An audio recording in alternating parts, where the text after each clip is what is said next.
sangat penting kumpul seperti ini, kades-kades kader seperti ini biar berbagi.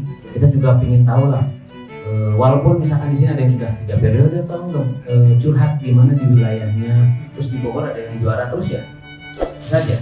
Nah ini kan kita perlu tahu cuma informasi di grup DPD saja. Siapa tahu nanti mungkin dikumpulkan seluruhnya, dari Anas siapa, dari Bandung Barat siapa nih yang kumpul dewan-dewannya, permasalahan seperti apa. Kepala desa enggal mah menuju diuji, begitu dilantik dihadapkan sareng corona karaos pisan terkait sareng dengan bantuan-bantuan Pak BLT itu menimbulkan kekisruhan di masyarakat.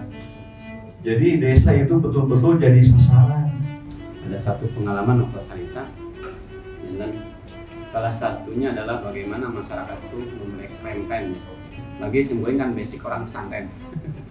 Namun mamat jadi koma nyian mungkin perizinan untuk pinjam tambang itu pasti mual ditanda. Jadi di situ ada sebuah pelajaran bahwa masyarakat itu sudah tahu tentang bahwa itu tidak boleh, tetapi memang sampai hari ini belum bisa menghindar. Kita itu menebar akhlak dulu. Setelah kita menebar akhlak, apa mungkin kita mendapatkan dukungan dari masyarakat?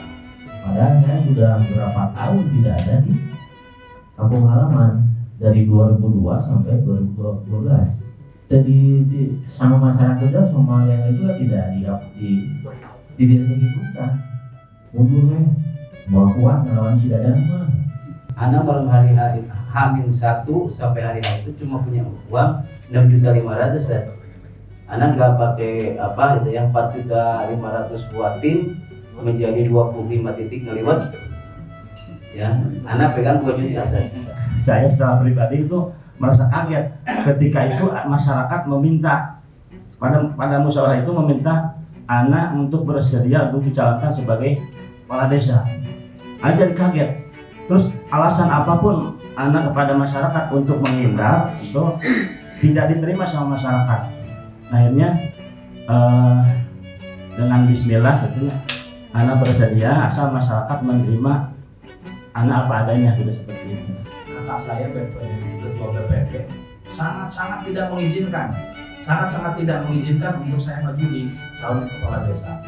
Tapi dikarenakan memang desakan dari masyarakat ketika melihat keadaan di mana itu ya di desa ada sebuah pembangunan yang dinamakan katanya mau dibikinkan TPA, sementara memang itu lahan produksi dan memang data sudah masuk ke pusat. Nah itu di sana ada goncang-goncang anjing dan akhirnya anak sangat didorong oleh masyarakat. Pas masuk ke testing dalam 7 orang harus sekolahnya kelas ada 5, 2 gagal, di antaranya Dadang itu yang kuat itu karena secara ini keluarga besar, adik-adiknya semua itu polisi, yang 4 itu ya, secara ini alhamdulillah gagalnya dia itu suaranya diamplopkan karena.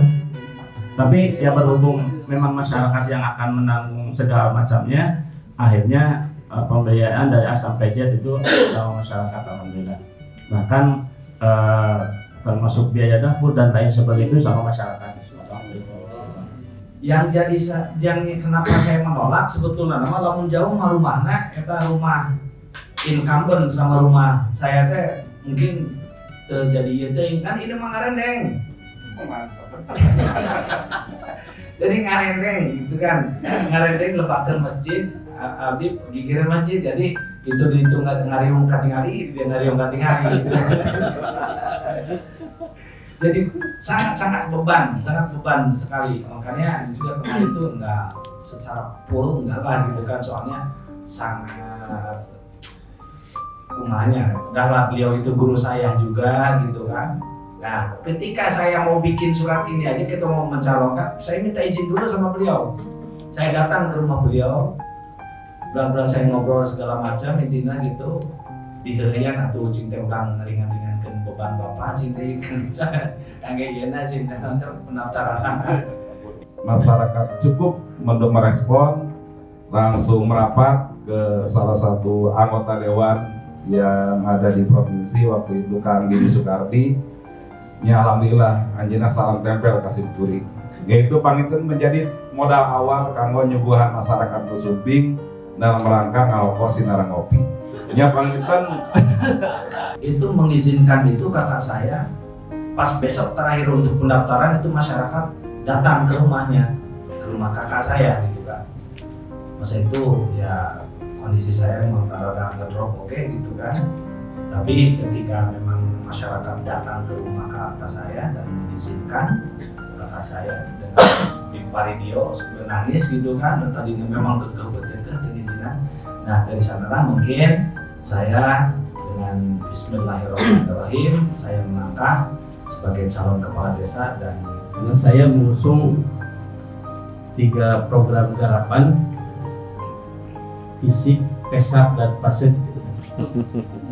Fisik sebagaimana sudah lama ya dari infrastruktur, pesak pemberdayaan ekonomi masyarakat, dan pasif penguatan tauhid dan keimanan. Nah di Bojongkulur itu jumlah pemilihnya yang tercantum dalam DPT 35.000. Satu desa, 35.000 DPT-nya, penduduknya 80.000. Jadi kalau mau pilkada dari 1 orang, misalnya kades gitu yang udah dikenal, bisa jadi bisa nyumbang 2 kursi lainnya gitu. Suara anak 1.760 sekian. Suara yang kedua itu 600. Suara yang ketiga 400, suara kelima 300, suara incumbent terakhir 200 sekian. Sadayana perangkat anu di desa teh ngadukung incumbent Pak. Jadi begitu simpurun kenging teh mereka oge panginten isin di desa teh.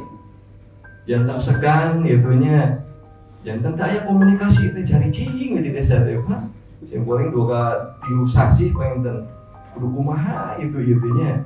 Kedah kumaha itu tapi alhamdulillah teh lain terus normal. Setahun setelah penetapan kades terpilih, itu terus terang saya bolak-balik kantor kejaksaan karena dilaporkan oleh tim calon yang kalah.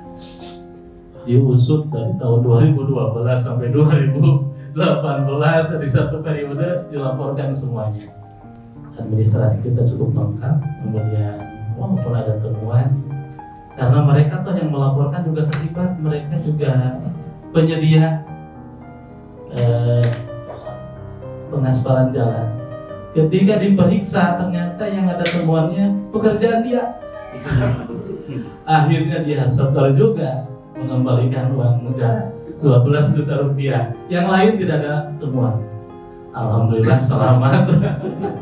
Dan memang mental gini kolonialisme Pak di perangkat dibunuh di KRT KRWT kolonialisme-nya nih bagi naon terkait bantuan warantun motong Pak kapenak aya nama gitunya trik-trik terus kapenak aya nama itu simpulin kamarnya palak-palok kayak nu geus kapenak gitu dari sini kan ya dugi kayak di sesuan itu simpulin teh perangkat kita gitu Pak Semenjak jadi kades ancingan kalau orang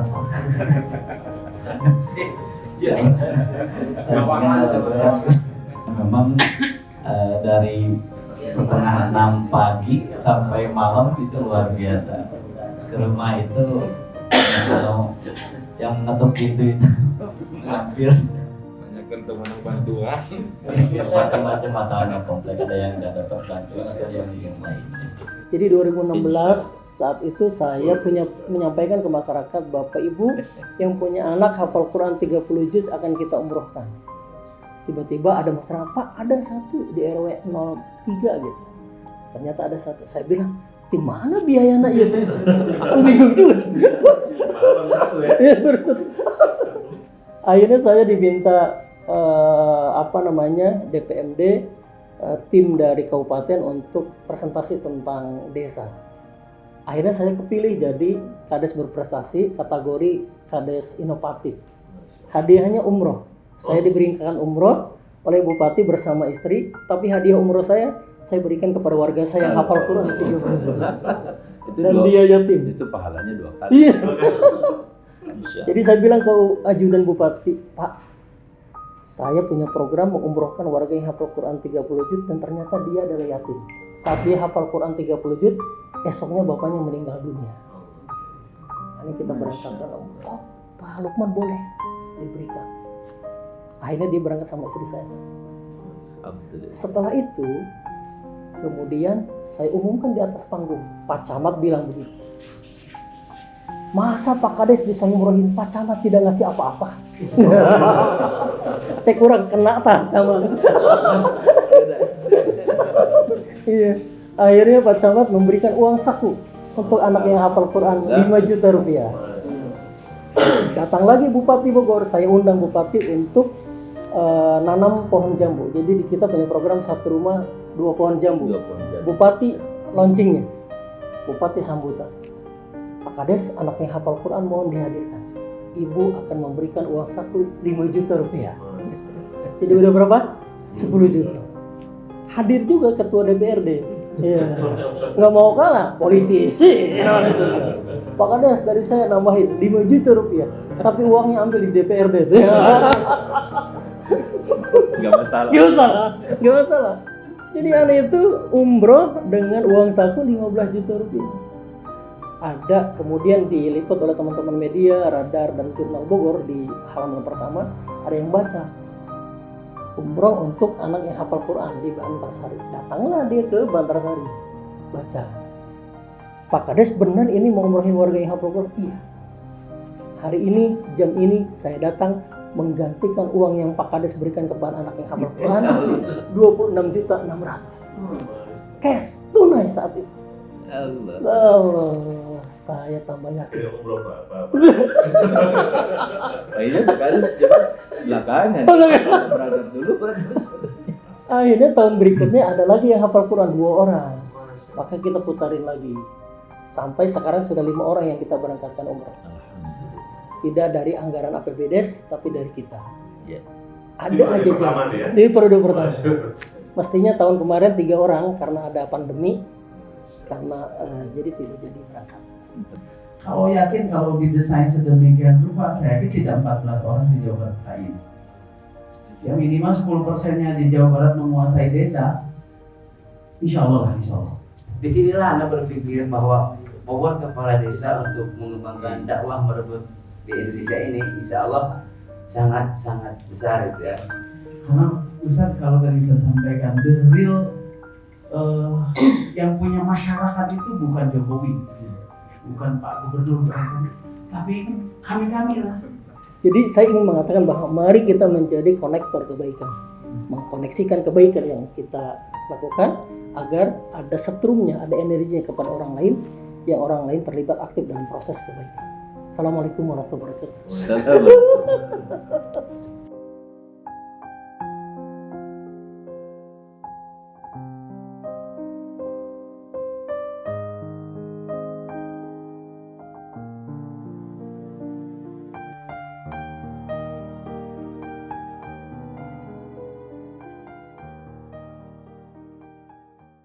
Jangan lupa like, share, subscribe channel inspirasi dari Kang Haji Amang Safrudin ya. Jangan lupa subscribe.